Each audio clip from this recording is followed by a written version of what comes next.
Thank you, everybody, for being here. Today is a very nice session with us. We have Pete Russano. Pete has been a great part of Supply Chain Forum, and for personally, he has been a good sounding board. You know, when I meet him at the forums, one amazing thing I like about Pete is when I meet most corporate participants, you find them. You find two extremes. You know, you find people in the corporate side who have very little respect for theory, and you find theoreticians who have very little respect to practice. Pete somewhere manages to not position himself at one particular, and he moves all the sides, at giving importance to practice, talking about theory, being in the middle. And so that is one amazing quality that I have admired about Pete. So thank you, Pete, for being who you are. Thank you. Thank you, Dr. Shah. I won't waste too much of your time. Just tell you briefly about the topic and about what Pete is talking about. So Pete brings to us a very diverse experience. I think diverse in number of companies he's worked, diverse in the roles he has performed, diverse in the organization structures of the business he's worked in, and diverse in the roles he's performed, diverse in geographies also, I believe, right? Yes, sir. And this allows us a lot of ability to learn from his experiences and the diversity. So that was a conversation we had. And so we decided that maybe Pete could bring up his story over the 4 decades of all this diversity and how he sees supply chain as performing in all these diversities. And since Pete was here, we also asked him to maybe talk a little bit about the Supply Chain Forum. Share some insights about what he feels the forum is and the vision behind the forum. So having said that, I would pass it on to Pete. Tell us something a little bit more about yourself and also take us through the next 35 minutes. Sure. Well, Dr. Shah, first and foremost, thank you very much for this opportunity, this invitation to speak. I've been an enormous fan of the second Wednesdays webinar now, going into its second year and going strong, both as an audience member, participant, and now as a speaker. So that's exciting. Introduction was very kind, very generous. I don't know that I have a ton more to add other than it's great to be here. When you reflect on things you enjoy, passions that you have, I certainly have a passion for all things supply chain. I humbly always describe myself as a practitioner. Whether I'm a buyer planner or whether I'm an executive, at the end of the day, I have a lens of being a supply chain practitioner. And you mentioned something else, this notion of being straddling, I guess, theory and practice too. That is something I enjoy. You're going to hear my talk today about always be learning, and so I'm always looking to add to my tool belt and toolkit. So, thank you for the introduction. With that, I have probably far too much content for a discussion today. Hopefully you folks can see my screen. Let me know if you can. We got it. Okay, great. And I'll fire that up in. Great. All right. So I'm going to take you through what I called our supply chain, my title, Supply Chain Organization Structures and Eponymous Roles. So I'm going to describe a little bit about certain organizational structures I've worked in. Dr. Shah talked about the different companies, experiences. I'm going to touch on some of those very briefly. But I titled it a 4-decade retrospective because it occurred to me that April of '84, which I'll come into, was my first job. And I realize now I'm just starting my 40th year in supply chain. And I'll talk about what that first experience was below those many years ago.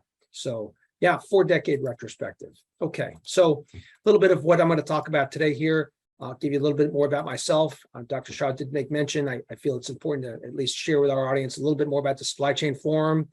If given an opportunity to speak, I'm certainly going to mention it. And then I'm going to talk a little bit about some supply chain organizational structures and some of my experiences. I've got a couple of past lives lived lessons, past life lived, I guess, case studies, if time allows, we'll come through those. And I always like to close some of these talks with just, well, what are some leadership lessons and experiences that I've learned that I'd like to share with others? And certainly toward the end, we'll have time for what I hope is a rich and interactive Q&A. Okay, so a little bit about me. I certainly won't read this. I'm forced to create a little bit of a bio when I do things like this and elsewhere. So I'll let you scan some of these things, but I'm just going to highlight a few things that I like to point out to folks. So yeah, I mentioned it's almost 4 decades. It's amazing. Some cool experiences. I also like to tell people about the forum every chance I get. One of the things I like to share with folks about myself is, well, I don't sound the parts. I do have quite a bit of rich international experiences that I like to talk about, places I've worked, countries I've lived in, that type of thing. So that's, I think, an important fabric of me personally. I often tell people I feel as comfortable outside the United States as inside the United States, although I don't sound the part. I've done some past guest lecturing, and I'm looking forward to doing things like this and future speaking opportunities that make good sense for myself and, for my audience. I am Six Sigma Green Belt trained and CPIM certified. I only mention that because one of the themes I'm going to touch on later is about always be learning. I feel like, regardless of your credentials, you never arrive. You should always be learning and seeking. In supply chain management, I'm of the opinion that our field is so dynamic and evolving. There's a lot going on. You've always got to be leaning into the conversation. So I make time for that, and I ask my teams to make time for that as well. And today I'm fortunate to be with Ever Access USA, which is custom manufactured aerospace and defense company here in Naples, Florida. So a little bit about me. Okay, so we're going to quickly cover off some supply chain forum background, if that's okay. Oh boy, that's unusual. My screen just dropped on me here. Give me just a brief second. Strange. Apologies for that. Surely not my doing. Okay. All right, that was a little strange. So starting with, sorry for that. Okay, the forum, we were talking a little bit about the forum. And so the origins of the forum, why did the forum start? Well, there were a number of us in Southwest Florida that were looking for an organization really just to connect and to network. Nothing existed in Southwest Florida at that time. You had the Association for Supply Chain Management was nearby, but not that close. Our initial outreaches to FGCU, there was some interest in a supply chain program. It did not exist at that time. And out from all of that, that led to a handful of us to create the Supply Chain Forum. Our initial member event, thanks Dr. Raj for sharing that photo, was just 6 short years ago. So this is the real slide I wanted to focus on. This is really our charter, and it's true today. Really what the forum is in its essence is it's an industry, academia, trade group, okay? And what we simply say is it's to promote and advance the supply chain professional body of knowledge. I think that's a simple definition, but the body of knowledge can be expansive. We certainly focus on partnerships, whether it be company to company, or in this case, company to FGCU. So there's a lot of collaboration there. At that time, our emphasis was to help FGCU stand up a supply chain degree. And of course, many of you know that happened. The other thing I think I hear a lot of people say about the forum is that it's a great vehicle to network, to exchange better in class ideas. And I like to say that there's a good number of thought leaders. The last forum we had, I thought we had exceptional speakers. I can't compliment Mr. John Fitzgerald enough for his vast Rolodex, but it's great to, again, lean into that discussion and hear some leading speakers and thought leaders in our space. So that's the charter for the forum. Things that we've done in the last recent time here, so several of us have helped FGCU by serving on various advisory boards. We helped shape some of the curriculum. Again, I credit FGCU for reaching out to industry to say, well, what should the curriculum look like? One of the things outgoing President Martin always will say is, industry is our customer. We need to listen to what our customer is saying is important and serve them. And so, of course, FGCU successfully introduced a degree, but there's more work to be done. There's always more work to be done. So several of us have participated in various other Lutgert activities. There's an adjunct. I see Mr. Hassan Kitesevich, a forum founder, and there's also an adjunct. Whether you're an adjunct, whether you're a guest lecturer, or whether you're doing things like this upon invitation, it's again, it's partnering and collaborating with the supply chain community. It's not just about FGCU, but it's about engaging the supply chain community here in Southwest Florida. At least that's how I see it.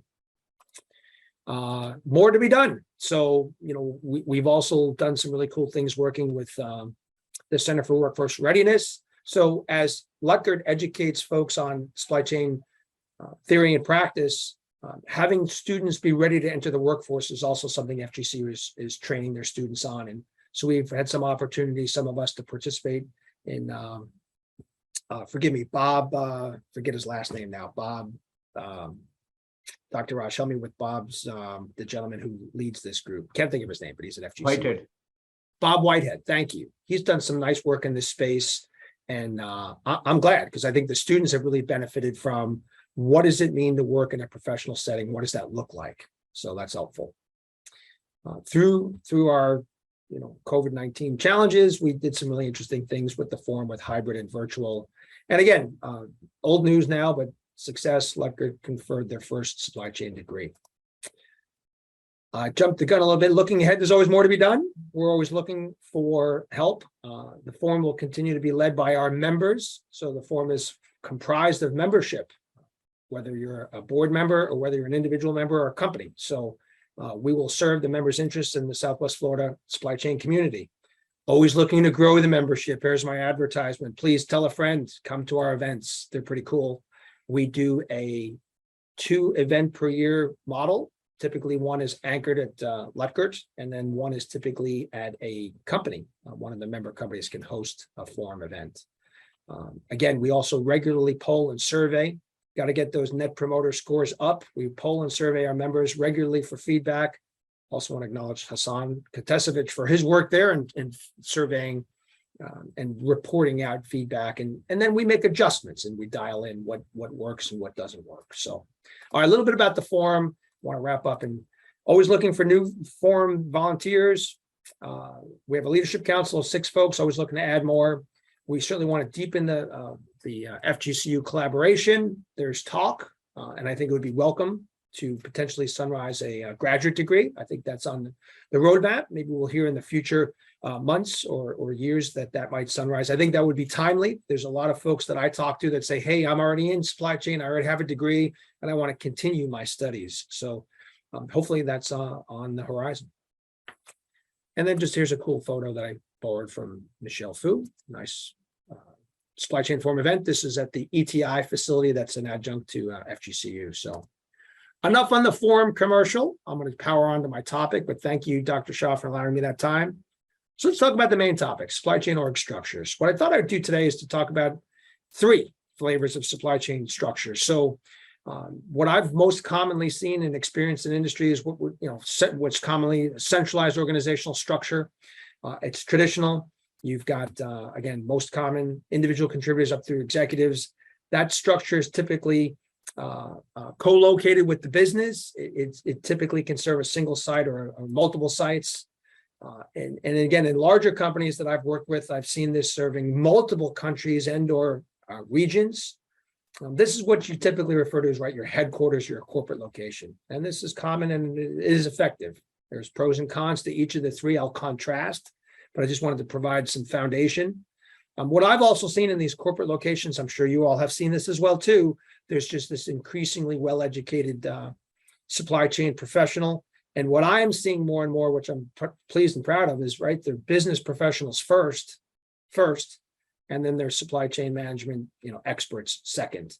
I think that's important. We don't want our professionals to be pigeonholed as functional subject matter experts. You want them to be business leaders first. It's a subtle distinction, but an important one. That's centralized. All right. So what I've also experienced and seen is a decentralized org structure. This is more common. Again, it can be big or small firms. I'm working in a smaller firm now. It's decentralized. I'll come on to that. But it's also common for firms that have various business units, right? So you're going to have a divisional type of approach, and then you'll have some redundant structure across those different divisions, engage them in supply chain. But that could certainly be because there's little overlap between some of the commodities. Again, one isn't better or worse. They're just different structures. Again, this is something that's typically distributed. The company I work for is a good example of that now. I'm tied to a single site. Our corporate is in France. We have 4 different locations across the globe. So my primary scope of service is serving a single site. I will tell you, I'm trying to engage my peers to elevate the discussion and say, how can we leverage our size and scale across the enterprise, maybe shifting the conversation from solely decentralized to something more. And there it is, the degree of cooperation across the SBUs, it can and does vary greatly. Often that's cultural, geography, sometimes it's regulatory and environments. I'm looking to shape the culture here to say, well, wait a minute, we have our own business unit objectives, but why can't we work collaboratively across those business units to create real and meaningful value? I found this interesting in doing some research for this talk. Very interesting fact that public companies are more likely to have centralized org structures than private. My theory on this is perhaps that public companies in their race to satisfy Wall Street oftentimes will have command and control, not always, but oftentimes we'll have command and control centralized organizations to try and drive maximum shareholder value. Okay, and so that's certainly an important contribution of supply chain organizations, but that's not its sole focus. So interesting fact. All right, third, and this one I think is interesting and perhaps most controversial, matrix org structures, matrixed organization structures. In my experience, less common. Often more common in larger firms with, again, multiple business units. What I've seen here is what's challenging about supply chain, about matrix organizations, is that supply chain professionals are going to have their two bosses. They're going to have their line manager when you're embedded into a business unit, and then you're going to have a functional leader or expert. I know my friend and colleague Hassan Katesevich probably might feel like this way today.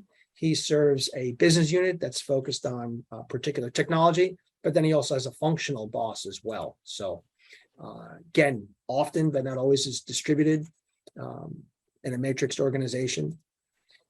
Some advantages. So I've experienced some advantages where you do have some improved communication. And you get, one of the cool things about it is you can get rapid deployment of best practices, typically because you're going to have a line business that's focused on it. And then you have some functional experts that say, hey, we're going to deploy a specialized technology consistently across the business.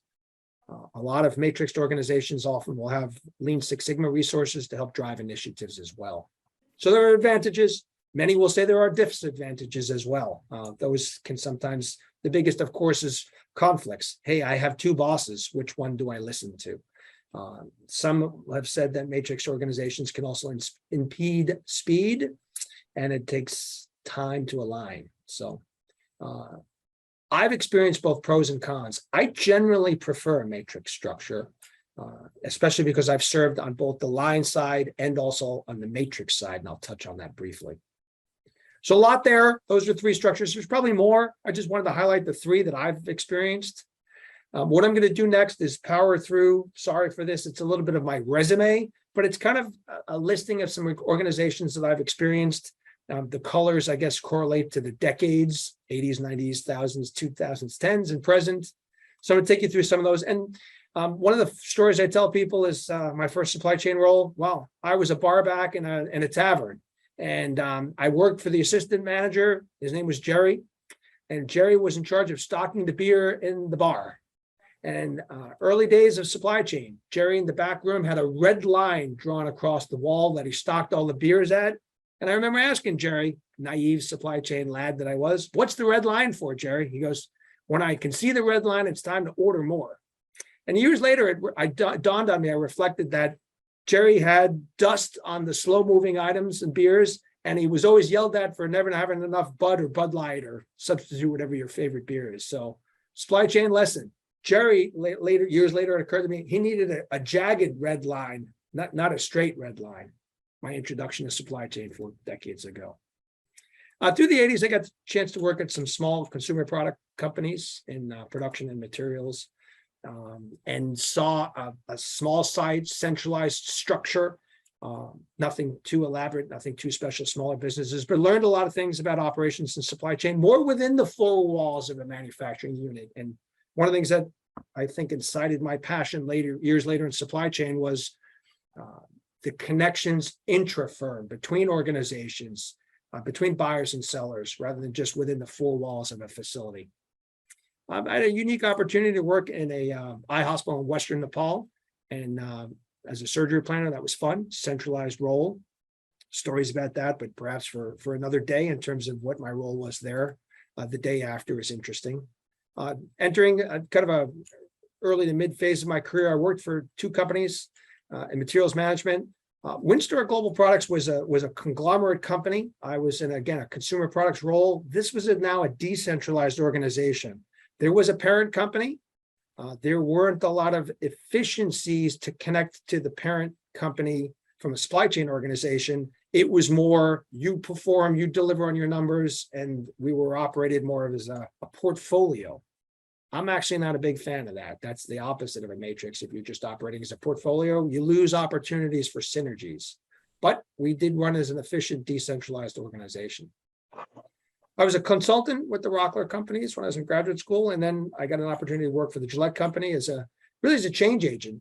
They were deploying a new ERP globally, and so I was part of a matrixed organization where I was a subject matter expert that was loaned and allocated to the manufacturing locations with some specialization.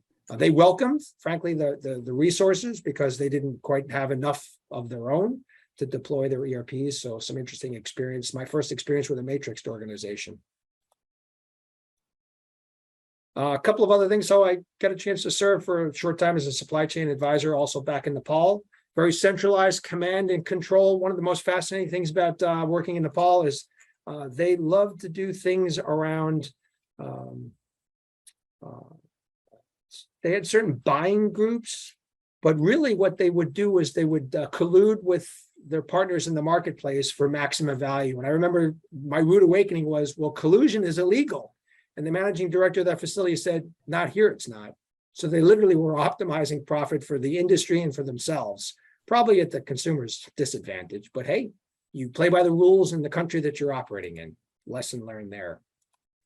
Had some neat roles. Now, those international experiences led me to branch out to work in international roles in supply chain and logistics. So I worked for the London International Group, and I have a neat photo toward the end here about my time with TTK LIG.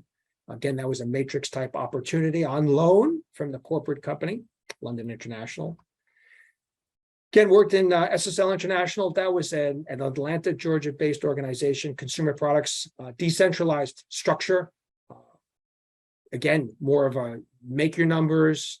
There was a parent organization, but they weren't always open to collaboration. Again, that was more cultural than anything else and geographic. Tyco was a matrix organization. I worked for DuPont for a time in a matrix organization. I have a really cool practitioner story I'm going to come on to, hopefully if time allows. So I'm going to just push through some of these acuity brands. I worked for a time, centralized organization. I want to come to my case studies here, so I'm going to push through the rest of these examples. Had an opportunity to live and work in both Hungary and in China, part of the environmental organization. That was centralized, but I then, on loan to the joint ventures that we were part owners in, essentially served in a matrix role as a supply chain director. Worked for GF Health, worked for Arthrex for more than a decade.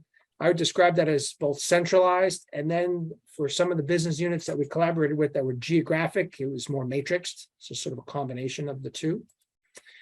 Currently here at EverAccess as a sourcing procurement leader in a decentralized model, and I'm trying to work collaboratively, cross-functionally, and cross-business units.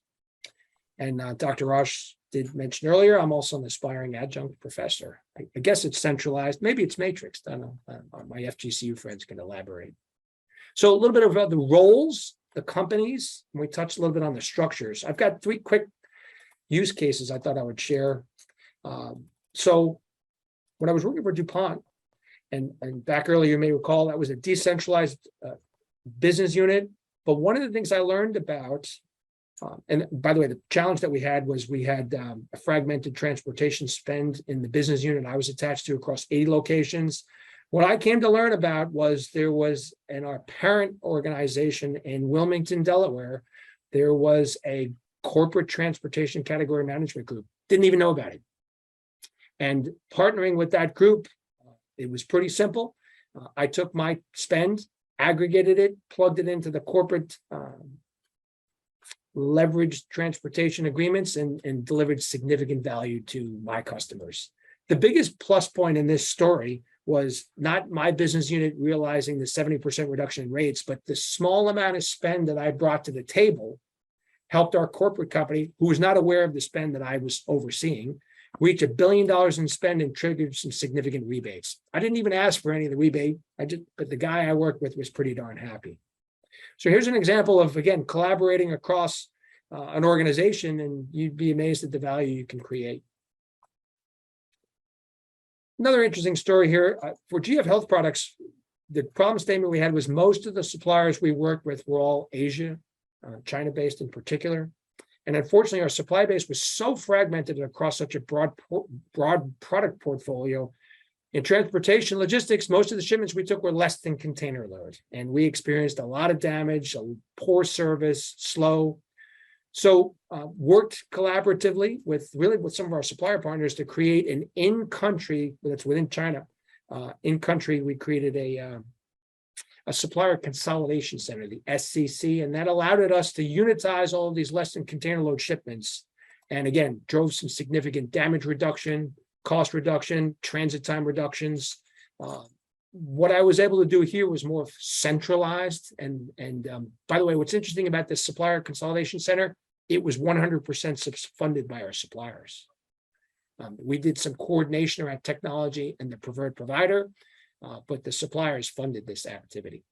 It was a cool project. Last lives lived here. This is a longer one. I'm going to quickly push through this, but it's a similar story to GF Health. Worked for Acuity Brands, and Acuity Brands was rapidly expanding their manufacturing subsidiary in Monterrey, Mexico. The manufacturing expansions in waves, it really cannibalized much of the logistics and warehouse space, and that caused a big problem. So what to do?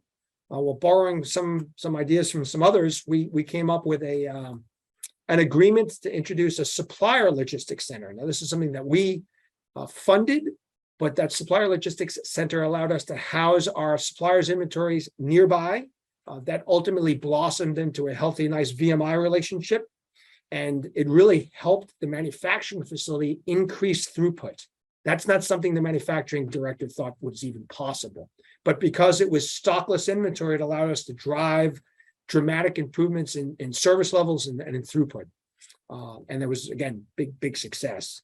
Its aim wasn't per se to reduce inventory, though the VMI helped us achieve that. It was more about the increase in manufacturing throughputs. Okay, powered through a good bit there. I've got one more topic and then we can take questions. I guess it was like the closed talks like this with just some of the leadership and career lessons that I've learned. I've shared this with some others before, but I mentioned this earlier. I'm a big fan of always be learning. You never arrive in your career journey. I'm a big fan of Thomas Friedman, the author, and he talks about technology and globalization accelerations. How you staying current?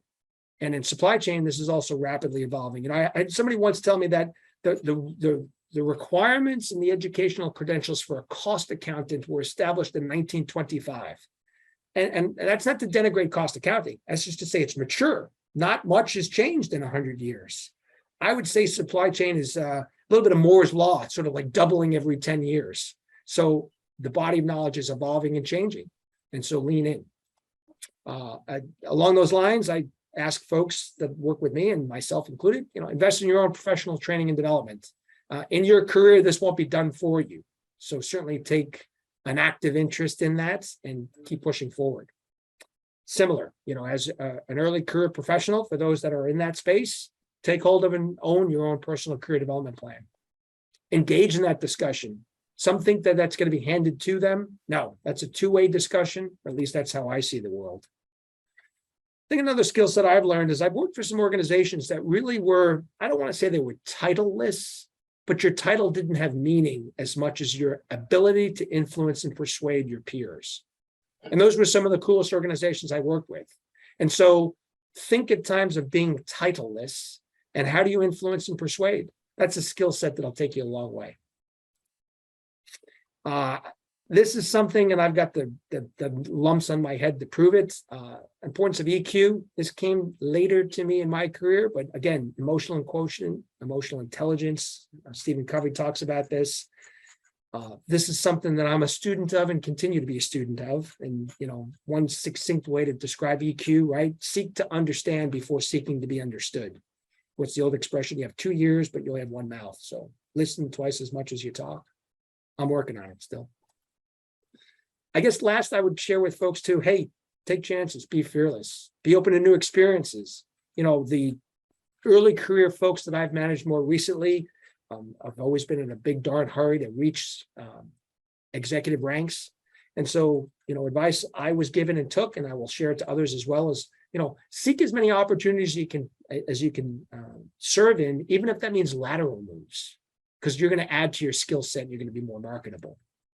And then, one last pearl I feel I could offer is I read in The Economist not too long ago that college graduates, new college graduates, they may have in their career greater than 50% opportunity of living and working internationally. Take chances, be fearless, go and do those things. You'll be enriched personally, professionally, my opinion. And that in 32 minutes is a speed run of my talk. But Dr. Shah, I hope it hit the mark. Happy to take questions about org structures, roles, lives lived in the past, or steer the discussion anywhere you'd like to take it. Thank you. Thank you, Pete. That was a very quick roller coaster ride across your entire 4 decades of experience. Thank you for that. And I open the forum for questions. Anybody has any? I have lots of questions, but I'll hold mine back for others. Yeah. Hey, Pete, John here. Obviously, tremendous experience, and thanks for sharing that. But how did you see the role of technology changing over that time in supply chain? Yeah, and John, I mean, it's the space that you're in. So earlier days, it was the race to the IT person. But I mentioned it earlier that very early in my career, it was within the 4 walls of a facility where I started to grow really passionate about supply chain. Was how do firms across outside the 4 walls collaborate? And I did a talk in Tom Davidson's strategic sourcing class about the evolution of EDI to ERP integration to now APIs. So this ability to have firms collaborate and exchange information to decrease the transactional cost of doing business is huge. Mm-hmm. And that's something that I've always had a great interest in. The bigger companies I've worked for, I've absolutely tried to partner with and collaborate with the IT organizations as an internal customer. But I've also tried to look externally to say, well, who are best of breed partners? I'm a big fan of ERPs, but sometimes they can be slow. Today, we have a product that we're looking to do an ERP bolt-on on. So find, rifle shot adds to technology that help you collaborate with stakeholder partners. So I'm not sure if I answered the question, John, but always a big fan. I always look to try and do light lifts and not heavy lifts. And there's lots of boutique and small best of breed apps out there that can then add. There's also a crawl, walk, run approach, though. Where are you? You got to build a little maturity model of where you are. Some firms just need to start with the basics. Others need to rush to the advanced class. Yeah, I just say what I've seen is that as we're doing at FGCU is, now more and more, we have 30 data scientists, right? So that didn't even exist before. And now it's a critical element in supply chain because 80% of the data needed to manage any supply chain is outside the 4 walls of the organization. John, I couldn't agree more. Again, I wish I had brought some of the slides from Tom Davidson's strategic sourcing class, because I talk about being, IT conversant. If you're a supply chain professional, you don't have to be an IT expert, but you need to be IT conversant. You need to be data science conversant as well. You can still partner with the experts, but that's just part of what 2020's supply chain looks like. Technology, data. I heard a great quote about AI the other day, and it's here. That's not like blockchain where that's the rolling 5-year schedule. So AI is, okay, AI may not necessarily replace your job in supply chain, but what it might wind up doing is you may get replaced by someone who's using AI. So how are you leaning into the AI discussion? Good point. Other questions? Some voice, we can't. Thanks for being here, John. I appreciate your leadership, sir. I have a question. Add on to John's question on technology. How has it been easier, more difficult, different to convince top management to implement supply chain technology over your 4 decades of experience? Well, my one answer to that is I think it's becoming easier. I think early in my career, if they were more ERP led, I would argue that were more technology, IT type led. Today, again, with opportunities. It's more rifle shot. I think it's the supply chain leader that's bringing forward the opportunity to say, we need to add this capability, and here's the problem it solves. And typically those are what? Faster implementations at a more modest cost. I mean, these things aren't free, but the speed with which those capabilities can be deployed today is rapidly different than two decades ago. So if I was a supply chain manager, Pete, what advice would you give me to get all these technology tools and the resources? It needs money, and top management is not going to be easy with giving me the resources needed. How should I go about that? How should I get top management's money and resources? I mean, that's a great question. It's probably an hour-long conversation, but listen, I think it starts with creating a functional business plan. I remember when I was with Arthrex, I had to convince the VP that while the commercial units were building business plans, revenue and profit targets, my aim was to say, where's our capabilities plan to meet and support the business plan? And that was new thinking. So, I would submit, where are you today? What is your organization's overall drive and goal? No one says a supply chain organization can't create a business plan. I know it sounds counterintuitive, right? The cost accountant, the CFO is going to say, well, you're a cost center. We're here to build capabilities to support and enable the growth of the organization. And so, Dr. Shah, we talked just before we started about the boardroom conversation. How is the supply chain professional building and augmenting skills and storytelling that resonates in the boardroom? I'd feel confident walking into a boardroom to say, in order to achieve the growth that the sales organization is leading us towards, product management, these are capabilities we need to build. So it's not about an ROI at that point in time. It's about, are we able to build capabilities to sustain the growth that we're on, or to achieve the objectives of businesses? So that's new thinking, I think. And I think it'll get the attention of some. A business plan from an operations organization. Tell me more. I'm listening. I could add to this. Somewhere in there, there's going to be some ROI perhaps, and somewhere in there, but I sometimes spin it around. Does your enterprise have the capabilities it needs to get where the business is headed? Those are investment decisions. People. I was just going to say, Pete, I was just going to say, when Lenovo spoke, the supply chain is part of their go-to-market strategy, and that's to grow the top line sales. So, since we're in technology, I can tell you that what Pete said about being able to influence and persuade internally is very important. And you do have to build a business case, either strategic, that we need to do this to improve market share, or improve customer sat, net promoter scores, and there may be some cost savings, but you've got to be able to present that business case as to why you should do whatever it is with technology. Correct. And so those are newer skills, and that's something as a mid to latter career professional, network with others as to how they're doing that. That's essential. IT isn't going to come and do that for you. That's something that you've got to go to IT, and you've got to go to leadership and say, here's the case to make this technology investment, to make this capability investment. Other questions? Thought I heard Julie or somebody, I thought. Hi, yes, I was going to. Hi, Pete, how are you? Hi, Julie, nice to see you. Thank you for your presentation. My question about the collaboration. So I assume that the collaboration that you mentioned is mostly happening within the organization, although you had some examples with the supplier. So that's probably there's an external component there. Yep. So I think the question is, did you experience that, like it was a little bit better or easier collaboration for certain type of projects than others?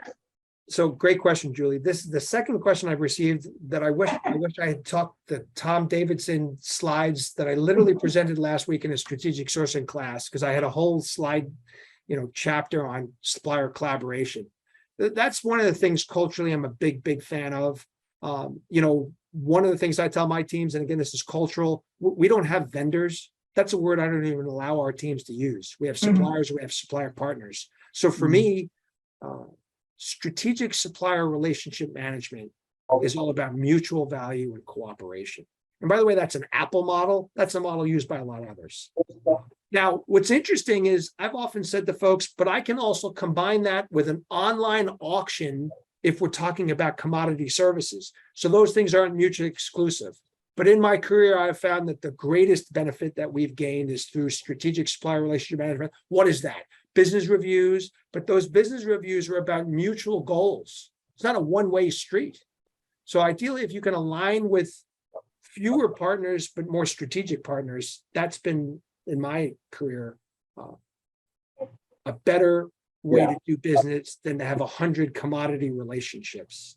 So I'm big on supplier collaboration. By the way, speaking and riffing off of John Fitzgerald, the deeper you have those supplier collaborations, how much more easier is it then to deploy technology across partners?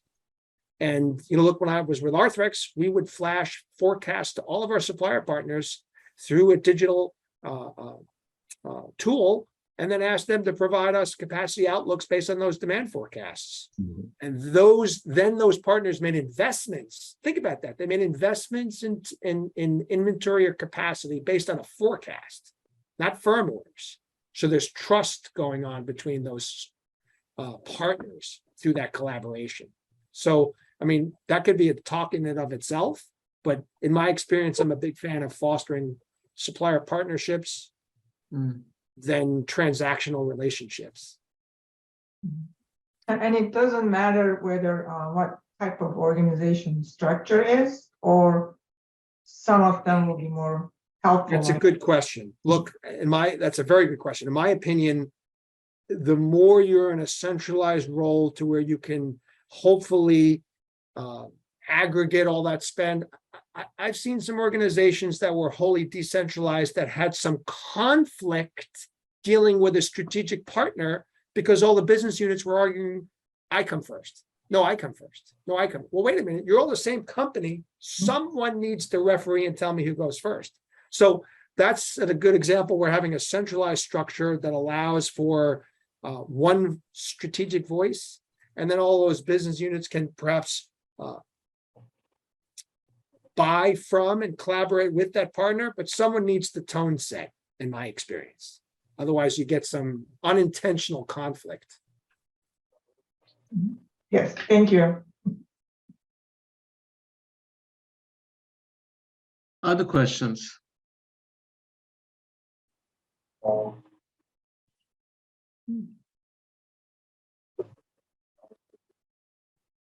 I guess I'll offer one more slide for the crew. Fun little story about me here. Here's Pete working with a supplier partner in, I guess this was in India, and they had a tree planting ceremony in my honor. Felt a little off-put by that, but it was a lot of fun. And they said, now that we planted a tree with your name on it, you have to come back and see us. Fun times. Huh. Very good. Yep. Thank you, Pete. Thank you. This was a last call. Any more questions before we call it off?